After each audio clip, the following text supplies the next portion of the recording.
Mana Juma? Hadir tante. Wow. Iya. Apa gejala awalnya gimana bang? Gejala awalnya kemarin kan bahwasannya saya bertanya kepada si Fendi Ahmad. Siap. Jadi saya bertanya kepada dia kemarin itu tentang Al-Hadid ayat 3 ya kalau nggak salah. Di situ ada kan di situ tertulis. Aku bersumpah kepada Tuhan. Kalau saya katakan di situ ada narasi yang nggak menyenangkan karena ada kata aku, ada kata Tuhan dan ada kata kami. Jadi pertanyaannya itu simple. Kepada siapa Allah Subhanahu Wa Taala bersumpah? Masya Allah. Jadi harus dipahami dulu bahwa sumpah bagi Allah itu penguatan akan ketuhanannya. Di mana tertulis dengan narasi? Sabar dulu. Anda bisa-bisa ditendang dan diludahi di sini kalau Anda nggak bisa berdiskusi dengan baik. Karena tertulis dalam hadis. Saya sedang menjelaskan dulu. Please, diam dulu. Saya jelaskan dulu karena kau itu pengikut Paulus. Pengikut Paulus yang sudah dimatikan akalnya. Paham? Ya. Saya akan buktikan bahwa kau itu manusia tak berakal. Habis ini. Tenang. Kita bukti. Tenang dulu. Al-Quran menarasikan, A'udzubillahi minasyaitonir rajim. Walillahil masyriqu wal maghrib. Fa aina ma tuwallu fa thamma wajhullah. Innallaha wasi'un alim. Dan milik Allah timur dan barat. Kemanapun kamu menghadap di sanalah wajah Allah. Sungguh Allah maha luas, maha mengetahui. Jadi Allah mau bersumpah demi apapun itu wajar. Karena segala-galanya adalah milik Allah. Dia mau bersumpah apapun. Makanya kamu harus pandai membedakan. Sumpah bagi Allah itu pengukuhan ketuhanannya. Sedangkan sumpah bagi makhluk itu adalah untuk menguatkan kemudian alibinya. Paham kau sampai di situ? Ku jelaskan lagi, ku tambah bonus samamu. Kamu baca kitabnya orang Yahudi, Amos 8 nomor 7. Tuhan telah bersumpah kepada kebanggaan Yakub, demi kebanggaan Yakub, bahwasanya aku tidak akan melupakan untuk seterusnya segala perbuatan mereka. Di situ Tuhan bersumpah demi Yakub. Sumpah kepada Yakub demi Yakub. Paham sampai situ? Berarti Tuhan. Ayo diam dulu. Saya belum selesai. Nanti ku injak mulutmu. Sabar. Berarti Tuhan berhak bersumpah demi apapun. Paham sampai situ? Jadi Tuhan bersumpah demi Yakub pun bisa. Tuhan bersumpah demi matahari, demi bulan, demi apapun itu pantas. Karena Tuhanlah yang berkuasa atas segala sesuatunya. Nah, silakan. Hati-hati. Kalau yang kamu katakan itu emang benar yang tentang Amos yang kamu katakan dalam Keluaran juga, ya, dalam Alkitab juga, atau dalam kau bahasa. Kau pandai berarti. Santai dulu lah. Aku baru ngomong nanti. Iya, saya cuma menyanjung kebodohan kau itu. Ternyata kau pandai. Ya udah, saya izinkan kamu ngomong 2 jam baru saya ngomong nanti. Kalau udah selesai kamu 2 jam baru saya ngomong, gimana? Oke. 2 jam ya. 2 jam ya, betulan? Ya, betul. Seperti narasi kamu di Hendy Celebes kan kayak gitu. Ya, oke. 2 jam. Oke, diam. Jadi terkait dengan pencipta langit dan bumi. Jangan di-mute dulu lah, brother. Kan itu bersumpahnya engkau naik kan 2 jam. Kau di-mute aja dulu sambil tidur kayak. Dulu lah ngomong ya, saya. Diam dulu. Nanti kan bilang 2 jam. Silakan Bang 2 jam. Kenapa berani di kandang? Diam dulu. Allah Subhanahu wa taala mau bersumpah dengan apapun, itu haknya karena dialah yang maha segala-galanya. Oke? Sedangkan kalau Anda mengakui bahwa ternyata Amos 8 nomor 7 Tuhan juga bersumpah demi Yakub, lantas apa yang Anda permasalahkan? Bilangan 14 nomor 16. Oleh karena Tuhan tidak berkuasa membawa bangsa ini masuk ke negeri yang dijanjikannya dengan bersumpah kepada mereka. Tuh, Tuhan bersumpah kemudian, maka ia menyembelih mereka di padang gurun. Yosua 5 nomor 6. Sebab 40 tahun lamanya orang Israel itu berjalan melalui padang gurun sampai habis mati seluruh bangsa itu, yakni prajurit yang keluar dari Mesir, maka tidak mendengarkan firman Tuhan kepada mereka. Tuhan telah bersumpah bahwa ia tidak akan mengizinkan mereka melihat negeri yang dijanjikan Tuhan dengan bersumpah kepada nenek moyang mereka. Tuhan bersumpah kepada nenek-nenek dan moyang-moyang Bani Israel. Yosua 21 nomor 44. Dan Tuhan mengaruniakan kepada mereka keamanan ke segala penjuru tempat seperti yang dijanjikan dengan bersumpah kepada nenek moyang mereka. Tuhan bersumpah demi nenek moyang. Bilangan 14 nomor 16. Oleh karena Tuhan tidak berkuasa, itu yang tadi saya sudah sampaikan kepadamu, maka Tuhan bersumpah kepada mereka. 1 Samuel 3 nomor 14. Sebab itu aku telah bersumpah kepada keluarga Eli. Tuhan bersumpah kepada keluarga Eli. Ya, jadi Tuhan bersumpah demi masa, Tuhan bersumpah demi matahari, demi tempat terbitnya matahari dan seterusnya. Itu wajar biasa. Tuhan bersumpah kepada nenek moyang. Nah, ini anggap saja sudah 2 jam. Silakan Anda bernarasi. Narasi kamu yang tertulis dalam Alkitab itu emang benar. Ya, seperti ya ada juga dalam Keluaran bahwasanya Tuhan berseru kepada Tuhan. Saya emang kuakui. Yang saya tanyakan kepada kalian, kamu menggunakan Tuhan kamu atau Allah Subhanahu wa taala bersumpah kepada dirinya sendiri atau dalam kekuasaannya sendiri. Ya, itu tertulis di mana narasi yang kamu katakan. Jangan kamu mentawil-tawil sesuatu yang tidak tertulis seperti yang tertulis dalam surah Hud ayat 1. Jika emang Al-Quran kamu itu disusun, ayat-ayatnya disusun dengan rapi dan terperinci dan dijelaskan secara terperinci, lantas bagaimana kamu menjelaskan sesuatu yang tidak ada tertulis dalam Al-Quran Karim kamu? Inilah kalian ini. Apa? Saya sudah menjelaskan Al-Quran saya. Kamu kenapa sok menghakimi di sini? Saya sudah menjelaskan Allah mau bersumpah dengan apapun itu haknya. Dia mau bersumpah. Dalilnya kan sudah kubacakan tadi, Dungut. Al-Quran surah Al-Baqarah ayat 115. Dan milik Allah timur dan barat. Itu kan kata kami, brother.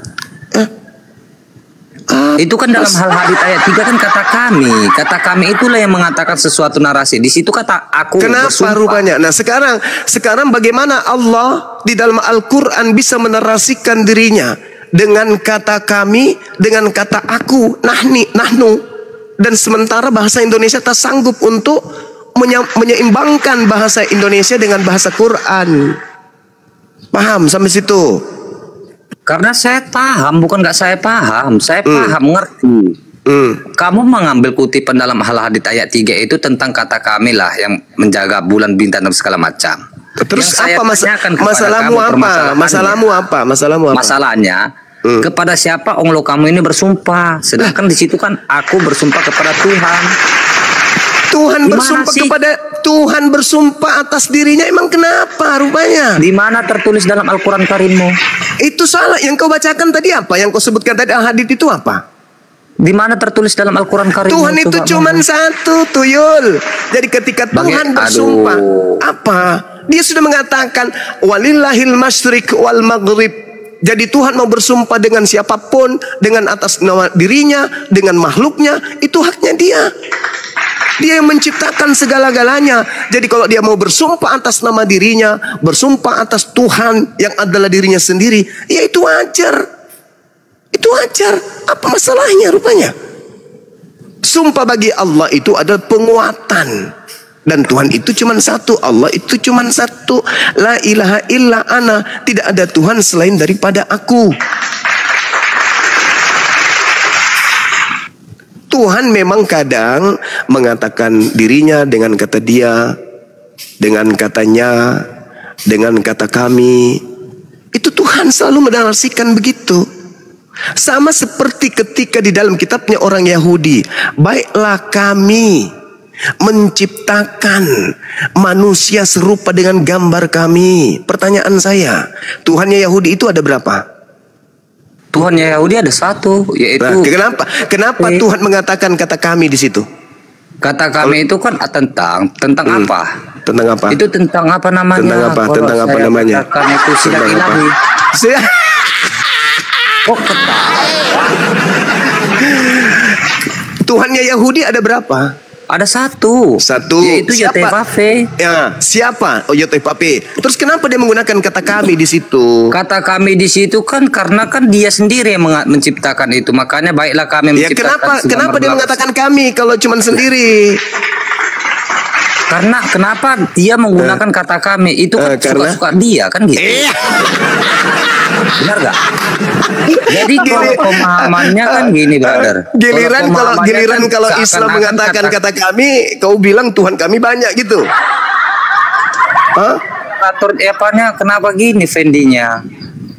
Kamu dari itu, dulu Fendi, kamu takut Fendi. Kamu itu saudaraku, tinggalkanlah kedunguan itu. Tinggalkan, jangan mau download terus. Tinggalkan kedunguan.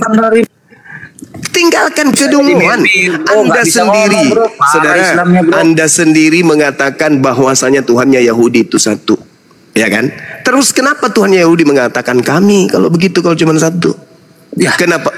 Kenapa? Karena kan di situ kata kami seakan-akan kan bahwasanya kan kata kami ini seakan-akan kan para malaikat ikut serta untuk menciptakan itu.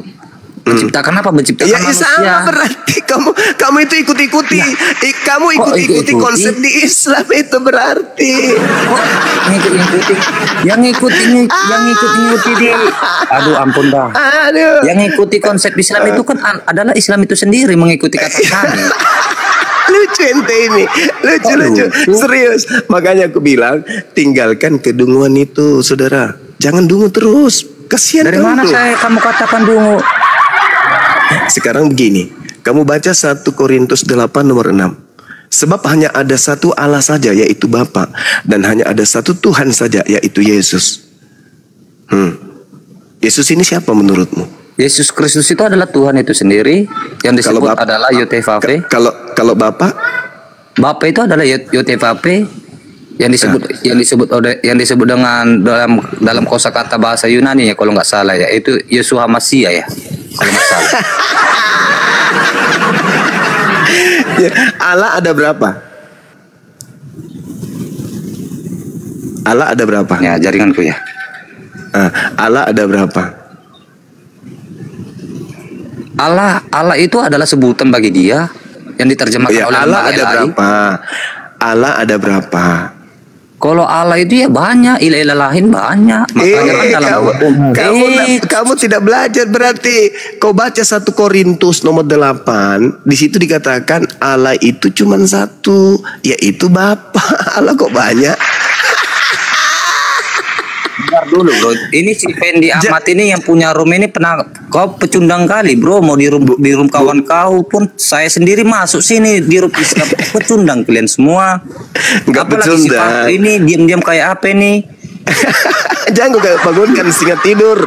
Kamu sama aku, Adi. Sebenarnya gini Bang Anda, kalau begini, Bang Anda mungkin bahasanya Bang Anda itu terlalu tinggi bagi si Adi, karena Adi ini masih kelas deda dia Bang Anda. Oh ya, coba dilayani. Oke, jadi gini Adi ya, ini mungkin yang jadi persoalan ini Adi, dengar Adi ya, nih ya, dengar Adi ya, Dinda ya, nih saya balikin kameranya. Loh, bentar ya.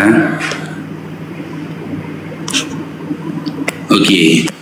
Yang jadi persoalanmu kan 3 kata ini. Ada aku, Tuhan, dan kami. Betul Dinda?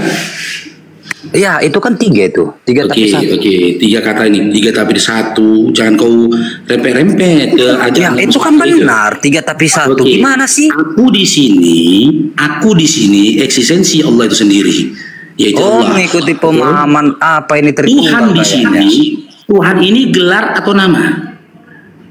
Kalau itu bro, kalau kata rak pun itu juga dibilang gelar. Kata ilah pun disebut kata ilah pun juga disebut Tuhan gelar atau nama. Bro, Saya nggak tahu esensi klien itu kayak mana. Gelar atau nama? Oke, saya nggak tahu esensi klien itu kayak mana. Karena gini, Pak, adalah gelar. Kami ini diamlah Fendi, tangan kamu. Ya, kami adalah keagungannya Allah. Jadi Allah bersumpah demi gelarnya, di mana Dia memiliki keagungan. Hasil tepuk tangannya Lepandi, kayak Bang Zuma lu. Kamu katakan itu keagungan. Allah bersumpah demi gelarnya, ya, di mana Dia memiliki keagungan. Keagungan, bro. Allah bersumpah demi waktu fajar. Allah bersumpah demi waktu asar. Allah bersumpah demi waktu maghrib. Seperti surat Al-Baqarah yang dibawa sama Abang Anda tadi. Miliknya lah timur dan barat. Nggak ngerti juga, aku kasih analogi. Ini analogi anak SD ya. Prabowo itu namanya. Presiden itu gelarnya. Udah bro, itu pemahaman Indonesia. Inilah keagungannya. Ketika Bapak Prabowo bersumpah demi gelarnya atau jabatan presiden, di mana dia adalah presiden dari Republik Indonesia, maka dia mendapat keagungan dari rakyat Indonesia. Apa yang salah di sini, Dinda? Apa yang salah ketika Bapak Prabowo bersumpah demi gelarnya itu presiden, di mana dia memiliki keagungan di Republik Indonesia sebagai pemerintah, sebagai kepala pemimpin negeri Republik Indonesia? Kamu menggunakan narasi. Le Faruk, tambah 2 kilo dedaknya ya, Le Faruk, lanjut. Jangan mahal dedak sekarang, Lepandi, mahal dedak. Kamu katakan kata kami itu adalah keagungan. Coba kamu bacakan surah Al-A'raf ayat 11. Nanti dulu ke sana, udah. Tunggu dulu. Atas meninggalnya Faruk. Oke, akan tetapi ketika Allah bersumpah demi itu keagungan, bersumpah demi gelarnya, di mana miliknya lah timur dan barat. Ini Tuhanmu kok miskin kali, bersumpah demi dirinya sendiri. Ini tahu ini nggak punya apa-apa dia rupanya mau dibikinnya sumpah. Ini Tuhanmu ini nggak punya apa-apa ini. Terdapat dalam Ibrani 6 nomor 13 sampai 14. Sebab ketika Allah Tuhan memberikan janjinya kepada Abraham, ia bersumpah demi dirinya sendiri. Miskin kali Tuhan kok bro, nggak punya apa-apa, bersumpah dia demi dirinya sendiri. Nggak ada yang dijaminkan dengan sumpah. Berarti Tuhan kau ini tidak berhak atas Rabbul Alamin, alam semesta. Tuhan kau nggak berhak atas timur dan barat. Bersumpah dia demi dirinya sendiri. Udah dirinya sendiri yang disumpahkan ini ketika masuk ke dalam perjanjian baru ternyata nggak punya harga diri. Kenapa? Ditangkap, dipukuli, metong. Pantas dia bersumpah demi dirinya sendiri. Kenapa? Ternyata dia tidak memiliki apapun. Bisa kau jawab ini? Kenapa Tuhanmu bersumpah demi dirinya sendiri? Apakah dia tidak memiliki sesuatu yang bisa dijadikannya jaminan sebagai atas sumpahnya? Silakan tadi. Kan saya udah bilang, dalam Ibrani, dalam Keluaran, dalam Amos yang Anda katakan itu seperti yang dikatakan Juma. Itu saya akui bahwasanya dia bersumpah kepada dirinya sendiri dan bersumpah kenapa dia bersumpah demi dirinya sendiri? Dia nggak punya sesuatu yang mau karena ada sesuatu. Contoh. Pertanyaannya Dinda, dengar Dinda. Jangan kamu kejar saya kejar kamu. Dinda, kenapa Tuhan kau bersumpah demi dirinya sendiri? Dia tidak memiliki sesuatu apapun rupanya yang untuk menguatkan sumpahnya dengan dia membuat jadi jaminan atau sumpahnya, nggak punya dia. Rapi Islamnya bro, di mute bro, nggak bisa ngomong bro. Silakan dijawab bang, silakan. Ya silakan. Banyak ngomong kau Fendi. Saya ajak kamu jangan seperti hadis selebes bro. Silakan dijawab. Hadis selebes saya katakan anjing hanya berani di kandang. Jawab. Ya udah dibawa aja lah kalau nggak bisa jawab. Yang Kristen yang bisa jawab aja lah, silakan. Aduh, nggak berbobot ini si Adi Saputra dari dulu sampai sekarang. Udah ratusan kilo dedak di sini dimakan sama dia. Parah. Silakan teman-teman Kristen ya, yang lain ya. Kebetulan ada Bang Zuma sama wakil Bang Zuma, Le Faruk. Silakan teman-teman Kristen yang mau naik. Kirim permintaan, mau dialog, bincang-bincang santai boleh. Bang Zuma kalau mau ibadah nanti sampaikan aja ya, Gurunda ya. Kebetulan ada live Faruk. Halo, selamat pagi. Ya, selamat pagi Bang Masa. Aduh, masalah lagi nih. Silakan Masa. Ada yang mau ditanyakan yang berkelas pertanyaannya? Silakan Masa. Ya, aku mau nanya sama Bang Faruk itu, kalau di Quran itu Allah itu ditulis dalam huruf Latin atau huruf Arab ya? Huruf Arab bang, alif lam lam ha. Oh ya, kok tadi ditulisnya pakai huruf Latin abang nyontoinnya? Nanti gue bikin huruf Arab kok nggak bisa baca. Kalian kan umat terjemahan. Jangan kau sulitkan dirimu masa di sini masa ya. Jangan kau sulitkan dirimu. Jangan kau susahkan dirimu. Gini Dinda Kojiro, konsep ajaranmu jangan kau bawa ke muka umum. Gak akan terima orang. Kenapa? Karena dalam konsep kalian kan, jika bisa dimudahkan, kenapa? Jika bisa disulitkan, kenapa dimudahkan? Begitu mudahnya mendapatkan pengampunan, kalian tumbalkan nyawa Tuhan kalian. Itu kan mempersulit diri kalian sendiri. Bani Israel sudah bisa mendapatkan korban penghapus dosa dalam Keluaran 29 nomor 14 dengan menyembelih lembu jantan. Di mana bahagian dari lembu jantan itu ada yang dibakar di bawah mezbah, di atas mezbah, dan di luar mezbah beserta dengan kotorannya. Kau gantikan Tuhan kau dengan lembu jantan, ya enggak aja kau. Masa setara harga Tuhan kau dengan lembu jantan? Kan itu berarti prinsip kalian, jika bisa dipersulit ngapain dipermudah. Nah kalau kami permudah supaya jangan kau dipersulit. Makanya kau latinkan. Kalau kau bisa original teksnya Quran gak apa-apa. Kita bicara dengan original teksnya Quran, gitu Dinda. Silakan lanjut. Iya makanya aku bingung ya sama umat Islam tuh tiap tahun itu memperingati Idul Adha ya kan, peristiwa Abraham yang akan mengorbankan. Kau masalah itu terus kau bawa itu terus udah dijelaskan berulang kali. Gimana kau ini? Sebenarnya kau mendengarkan gak yang dijelaskan itu beberapa hari ini setelah kau bertanya itu terus kau tanya. Kau mendengarkan nggak? Kau nyimak nggak apa yang dijelaskan, apa yang dipaparkan? Apa kau masalah? Orang bosan tengok dibawa, bosan itu terus yang kau bawa. Ke Bang Faruk pertanyaan lain bang. Ya silakan Le. Silakan Bang Kun masalah. Apa ditanyakannya? Kalau ALLAH harus dibaca Allah ya, berarti selama ini guru-guru SD itu salah dong ngajarin murid-muridnya dong ya. Berarti AMMAH harus dibaca Aumah, ABBAH harus dibaca Aubah. Kau masalah ini, aduh masalah. Udah aku jelaskan sama aku lagi Dinda ya. Bentar ya aku buka datanya ya. Memang kita harus sabar teman-teman ya menghadapi ODGJ. Makanya aku bilang, iya. Ya. Karena gini, aku malam ngadapin anak-anak yang belum berakal di TPA. Siang sampai malam ngadapi orang tua yang nggak punya akal. Nih, kenapa dibaca Allah ini Dinda? Ya.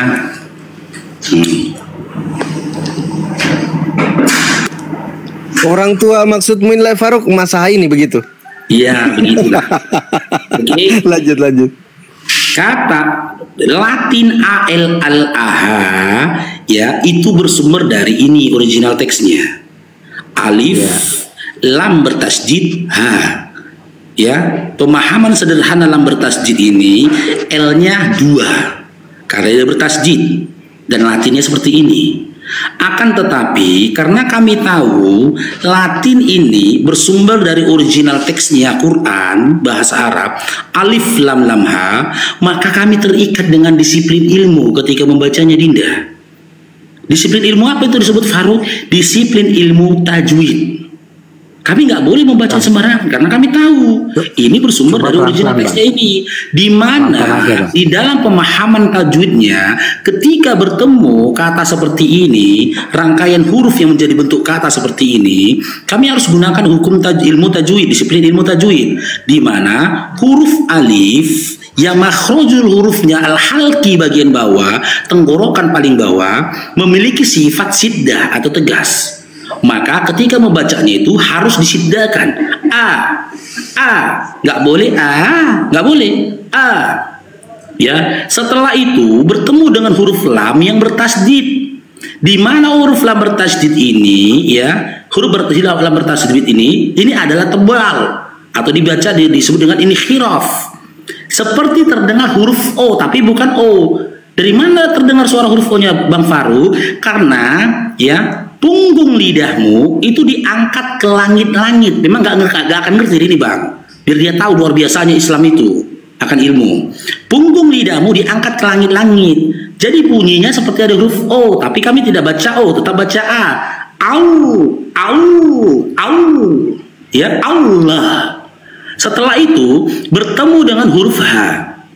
Ya, huruf H ini makhrajul hurufnya al-halqi bagian bawah sama dengan alif, dan sifatnya ini adalah rokhwah, mengalirnya suara.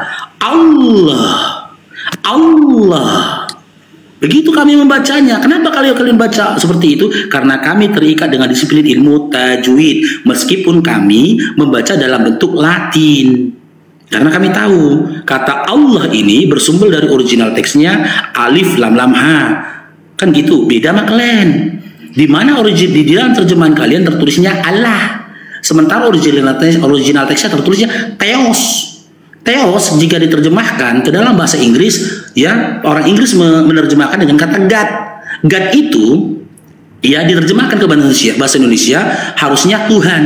Kenapa ketika dari bahasa Yunani diterjemahkan ke Indonesia malah nyangkut ke bahasa Arab?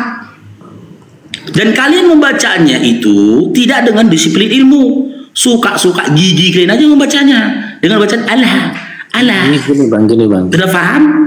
Kita pelan-pelan aja bang. Itu kan alif lam lam ha ya kan. Alif itu jadi huruf A ya kan, betul nggak bang? Lam itu jadi huruf L. Lam lagi jadi huruf L. Nah, H itu jadi huruf H. Nah ini kan masih ada sisa huruf A. Satu lagi bang. Itu dari mana bang? Sisa huruf mana? Mana sisanya? Kan A, L, L, A, H ya kan? Iya. Alif, lam, kan antara lam kedua dengan H itu ada huruf A. Itu huruf A-nya itu dari mana bang? Makanya saya bilang tadi Dinda, ya ini disebut dengan lam samsiyah. Kenapa lam samsiyah? Dia tebal ini, karena ada tasdidnya ini. Ya, jadi di sini kalau ini tidak ada, ini misalkan ini tidak ada nih, ini bergaris kasroh misalkan, dibaca illah, bukan illalah, dibaca dia illah. Jadi lam yang di awalnya itu disukunkan, tersukunkan, bukan disukunkan ya, seakan tersukunkan, ya, atau dimatikan. Nggak ada yang baca illalah, nggak ada illah. Seandainya huruf alif ini bergaris bawah, nih di bawah begini, ini di bawahnya di garis gini, bertemu dengan lam ini, ya lam bertasdid ini, akan tetap dibaca illah, bukan ilalah. Faham? Iya, oke lah bang. Itu kan kalau huruf Arab itu kan ada tanda bacanya, mungkin kita tahu bacanya harus aulah. Nah, kalau huruf Latin A, L, L, A, H, coba abang suruh anak 3 SD baca bang. Pasti mereka jawabnya Allah. Nah, kamu kan tidak anak kelas 3 SD lagi, Dinda. Bang Faruk yang ganteng ini kan sudah memaparkan ke kamu disiplin ilmunya tadi. Kita udah sampaikan, ya, bahkan KBBI sendiri sudah mengatakan kata Allah ini bersumber dari bahasa Arab yang merupakan nama sesembahan umat Islam. Karena kami tahu Latin ini bersumber dari bahasa Arab, maka kami membacanya ini harus tetap dengan disiplin ilmu. Karena hukumnya wajib. Kau bilang bagaimana dengan anak kelas 3 SD? Anak kelas 3 SD belum punya akal. Kalau kamu kan tua tapi tak berakal. Masih kamu anak SD.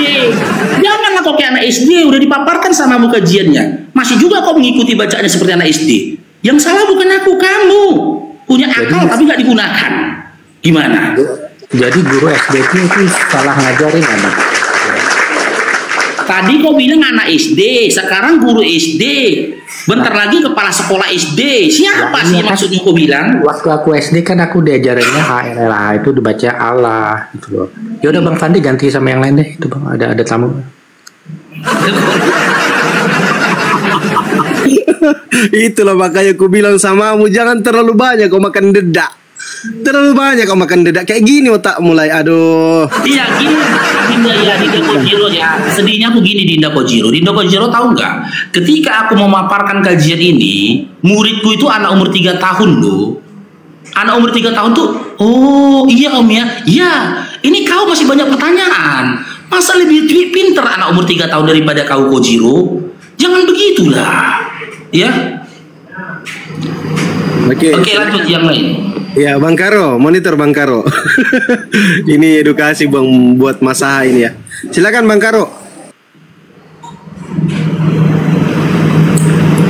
Ya Bang Karo, ada yang mau disampaikan? Ya baik, terima kasih. Ya silakan Bang. Ya, saya mau menyampaikan kembali yang tadi saya sampaikan di awal tadi saya naik tentang berlebih-lebihan yang dijelaskan oleh properti atau Bang Suma. Karena dalam Al-Maidah 87 kan untuk tidak berlebih-lebihan. Maka yang saya ingin tanyakan, berlebih-lebihan itu dalam hal apakah?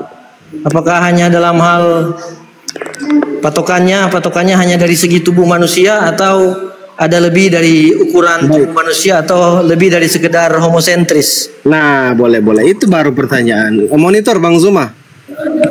Gurunda, monitor. Sudah monitor Bang Zuma? Oke, silakan Lek Faruk. Enggak, pertanyaannya apa ini? Coba diulang Bang Karo tadi, belum disimak baik-baik mungkin. Silakan Bang Karo.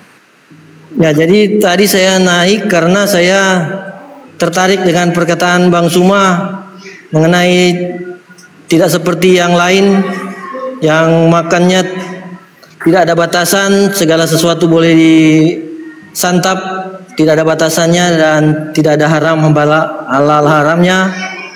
Saya setuju untuk itu, dan saya mau tanyakan apakah ukuran yang ada di Al-Maidah 87 dan Al-Baqarah 168 ukurannya hanya sebatas dari segi tubuh manusia, ya. Apakah kalau manusia sakit maka itu sudah berlebihan, kalau manusia belum sakit itu belum dianggap berlebihan. Rada-rada homosentris kalau ukurannya demikian. Mungkin begini pertanyaan saya. Apakah hanya berlaku pada makanan itu nggak boleh berlebihan, atau berlaku ke umum, ke semua? Tidak. Di dalam surah Al-Maidah 87 ya tadi ya. Al-Maidah 87 itu makna berlebih-lebihan itu. Ya, benar. Al-Maidah 87 dan Al-Baqarah 168. Ya, kan dikatakan, wahai orang-orang beriman, janganlah kamu mengharamkan sesuatu yang baik yang telah Allah halalkan bagimu, dan janganlah kamu melampaui batas. Sesungguhnya Allah tidak menyukai orang yang melampaui batas itu. Itu. Ya. Iya, berlebih-lebihannya di mana? Kata berlebih-lebihannya. Ya, jadi kalau ukuran berlebihan itu apa saja? Oke, berlebihan. Apakah hanya kalau manusia sakit baru? Ya, paham. Pemaparan berlebih-lebihan tuh gini. Ketika Allah sudah berikan kepadamu kemudahan, kau tempuh kesulitan. Contoh, ya kita ke dalam lini puasa dulu. Ya, Allah telah memberikan kemudahan bagi orang yang safar dalam waktu tertentu, dalam jarak tertentu di bulan Ramadan, dengan dia tidak berpuasa atau membatalkan puasanya ketika dia dalam perjalanan. Tapi si hamba ini memaksakan, malah dia tetap berpuasa. Itu dia sudah berlebih-lebihan. Ketika Allah sudah berikan kemudahan pada dia karena dia safar atau lakukan perjalanan, boleh dia menggantikan puasanya di hari yang lain. Tapi dia ngotot, gitu loh. Tidak diambilnya kemudahan dari Allah, malah ditempuhnya kesulitan. Itu termasuk dalam berlebih-lebihan. Yang kedua, dalam rini sedekah, nggak boleh juga dia berlebih-lebihan, gitu loh. Dia mensedekahkan sesuatu, sementara sesuatu yang disedekahkannya ini sangat dibutuhkan oleh istri dan juga anak-anaknya, sehingga dia menggugurkan kewajibannya untuk mencukupi kebutuhan istri dan anak-anaknya. Anak orang dikenyangkannya, anaknya dibiarkannya kelaparan. Itu berlebih-lebihan. Itu sudah melampaui batas ketika dia melakukan perbuatan. Jadi ketika pun kami melakukan amal soleh, kami nggak boleh berlebih-lebihan. Di mana nanti berlebih-lebihan dari perbuatan kami itu bisa merugikan atau menzalimi diri kami sendiri, keluarga kami, bahkan orang sekitar kami. Itu maknanya. Gitu loh. Kalau kalian teman-teman Kristen, kalian tidak berlebih-lebihan, tapi kalian kurang-kurangi, bahkan kalian ada-adakan. Nggak disuruh kalian nyembah Yesus, kalian sembah Yesus. Gitu loh. Nggak disuruh kalian ibadah hari Minggu, ibadah kalian hari Minggu. Nggak ada disuruh kalian nyemplung-nyemplung ke sungai, nyemplung-nyemplung kalian ke sungai. Ya, umat pada masa lampau berlebih-lebihan terhadap agamanya ada. Kita kerucutkan lagi di Al-Baqarah 168 kalau begitu. 168. Makanlah dari yang halal dan thayyib. Ya, Al-Baqarah 168 tentang makan dari hal yang halal dan thayyib. Nah, kalau sudah mengenai halal itu kan sudah jelas ya, mana yang halal. Tapi mengenai toyib itu mana ukuran? Oke, wahai manusia, makanlah sebagian makanan di bumi yang halal lagi baik, dan janganlah mengikuti langkah-langkah syaitan. Sesungguhnya ia bagimu merupakan musuh yang nyata. Yang mau ditanyakan apa, Dinda? Yang mau ditanyakan apa, Dinda Karola? Saya ingin menanyakan ukuran toyib itu. Sejauh mana bisa dikatakan toyib? Apakah hanya potentris, hanya sekedar sampai pada sebatas tubuh manusia, atau toyib juga berlaku untuk, atau diperhitungkan juga toyib itu ke manusia sekitarnya, termasuk alam, lingkungan, dan hewan? Oke. Ya, halalan toyiban. Ya, apakah semua makanan halal itu baik? Tidak. Tapi makanan yang baik sudah pasti halal. Contoh, mie instan. Mie instan itu, Dinda, halal. Makanya MUI bisa memberikan logo halal gitu loh. Apakah itu baik? Belum tentu. Jika kau konsumsi dalam waktu yang lama, akan berdampak buruk bagi kesehatanmu. Ya, jadi makna halalan toyiban itu halal lagi baik. Ya, contoh yang halal lagi baik itu apa? Madu. Di mana makanan itu memiliki kandungan yang dibutuhkan oleh tubuhmu.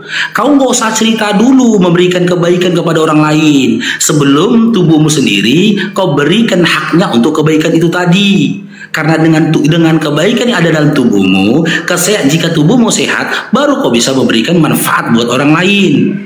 Kalau kau sendiri saja penyakitan, bagaimana kau bisa memberikan manfaat untuk orang lain? Yang ada kau nyusahin. Yang ada nyusahin, Dinda. Sama halnya ya. Ketika dalam iman kalian bilang kalian imani Tuhan kalian itu Maha Pengampun. Kalian imani Tuhan kalian itu penebus. Sementara ketika dia turun ke dunia, dia nyusahin anak perempuan orang. Dengan pura-pura jadi manusia, masuk ke dalam rahim seorang wanita yang perawan, dilahirkan, rusak perawan anak orang. Disusahkannya lagi orang, anak perempuan itu nggak makan, disusuin, dia dimandiin, kan gitu. Bagaimana Yesus yang bayi yang nyusahin mamanya ini bisa memberikan kemudahan kepada orang lain, sementara dia sendiri menyusahkan orang lain?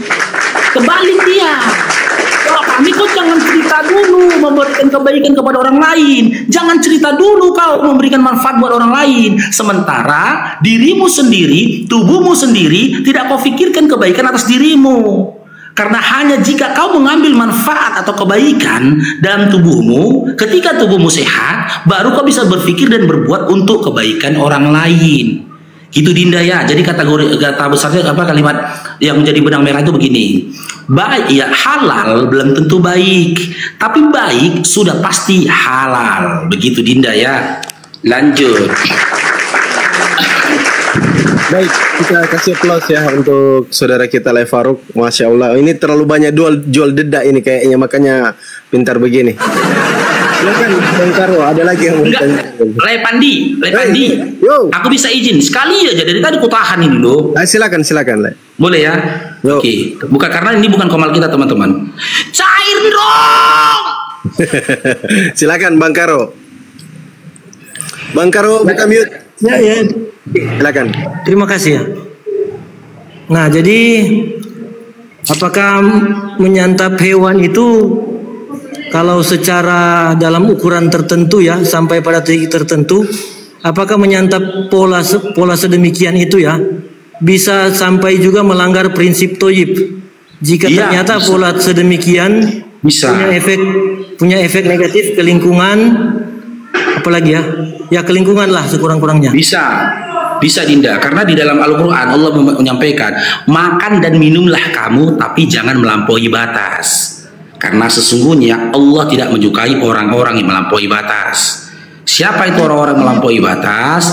Orang-orang yang ketika dia makan dia berupaya sekenyang-kenyang mungkin. Apakah akan ada keburukan dari perbuatan ini? Ada. Akan zalim dia kepada orang lain. Saking kekenyangan dia makan, nggak bisa dia berdiri lagi ngambil minumannya. Disusahkannya orang lain. Tolong dulu ambil minumanku. Itu masih mending kalau kekenyangan. Kalau mencret sampai dibawa ke rumah sakit, susah nggak orang dibikinnya? Susah. bopong-bopong dia ke rumah sakit. Sama ketika pada masa itu ya, ketika pada masa itu setelah Yesus disalibkan, susah orang-orang di sekitar Yesus membopong-bopong dia ke dalam kuburan. Kan nyusahkan orang lain itu. Ya, jadi Dinda, itulah alasannya kenapa kami diperintahkan makan dan minumlah kamu tapi jangan melampaui batas. Ketika kamu melampaui batas, maka akan ada mudarat atas dirimu, atas tubuhmu. Gitu loh. Ya, ada takarannya ketika makan dan ada takarannya ketika minum. Dan ini pun dibenarkan oleh dokter kan. Ketika kita makan dalam kapasitas besar, itu lambung kita itu akan robek. Lambung kita itu akan robek kata dokter. Nah, dan robeknya itu tidak langsung kita rasakan. Perlahan. Makanya ada penyakit katanya asam lambung. Gak ada sakit asam lambung, tapi yang ada lambung itu luka. Kenapa lambung luka? Karena keseringan makan tanpa batas, melampaui batas. Itu dia luka lambung jadi jalan tuh. Dinda Karola. Nanti setelah ini jangan lupa Dinda ya perpuluhannya ya. Silakan Bang Karo. Ya, untuk penjelasannya terima kasih, dan saya lihat tadi ya itulah dari contoh ya, saya memberikan, saya mendapatkan kesan kalau contoh yang diberikan ya memang contoh lebih terkait dengan efek ke manusianya. Lebih terkait ke efek manusianya. Bang Karo nggak makan daging kan, Bang Karo? Bang Karo itu nggak makan daging kan? Monitor iya. Makanya kalau ada orang Kristen yang naik dan membahas ini bisa juga diperbenturkan dengan saya. Oke. Ya kalau boleh tahu Bang Karo, kenapa nggak makan daging Bang Karo? Siapa yang larang abang makan daging? Ya, kami tidak menyantap daging karena daging punya efek negatif ke lingkungan, punya efek negatif ke perasaan nurani, dan macam-macam efek negatifnya, dan ada alternatif yang etis untuk enggak yang saya tanyakan untuk tidak, supaya tidak lagi mengorbankan hewan. Siapa yang ngelarang abang makan daging gitu loh Bang? Nah ya, soal larang tidak melarang, saya pikir tidak perlu menunggu larangan untuk kita memperhatikan mereka yang patut diperhatikan. Intinya menurut prasangkaan abang Pak ya, suruhan, tidak perlu ada perintah. Iya, tidak perlu ada perintah untuk memperhatikan. Abang nggak butuh larangan. Tapi apa yang abang lakukan saat ini, apa yang abang imani saat ini, dampak terhadap hewan yang abang sembelih itu ada hadir dari prasangkaan abang dan rasa-rasa abang kan gitu. Kalau nanti aku menyembelih hewan ini, kasihan hewannya gitu kan pemikiran abang kan, ya kan, meninggoy hewannya. Kalau dimakan nanti ini sifat dari hewan ini bisa berpindah kepadaku. Belum lagi dampak dari daging ini bisa begini begitu. Itu semua kan berdasarkan prasangkaan abang saja kan gitu kan Bang, karena tidak ada perintah atas perbuatan itu sendiri. Betul Bang Karo? Cek Bang Karo, monitor Bang Karo. Belum kebuka mute-nya. Monitor.